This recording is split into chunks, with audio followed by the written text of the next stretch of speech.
عورتوں کے فتنے سے بچنے کے لیے کون سی دعا ہے؟ لا حول ولا قوت الا باللہ العلی العظیم۔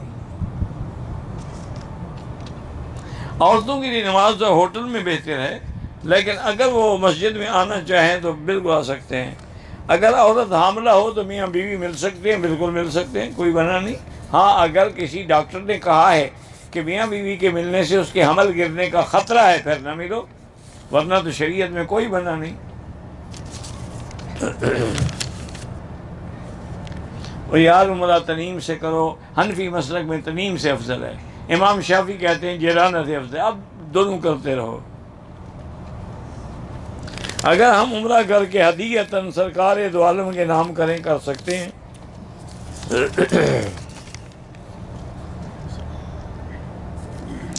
جماعت کی نماز کے بعد جنازے کے اعلان کا انتظار کریں، بالکل کریں، تاکہ جنازے کا ثواب بھی تو ملے۔ اگر سنت کی نیت کر لیں پھر جنازہ، پھر سنت پڑھتے رہیں، چونکہ جنازہ فرض کفایہ ہے، جو باقی پڑھیں گے ہم پہ گناہ نہیں ہوگا۔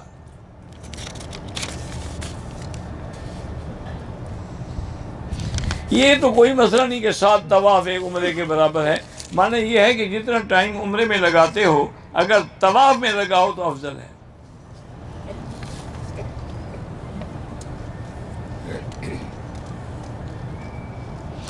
مدینے سے روانہ ہوتے ہوئے عورت کے ایام شروع ہو گئے، مکہ پہنچی، پاک ہو گئی، عمرہ ادا کرنے سے پہلے وہ عورت حرم شریف آ سکتی ہے؟ ہاں آ سکتی ہے، لیکن کیا اس نے وہاں سے نیت نہیں کی احرام کی؟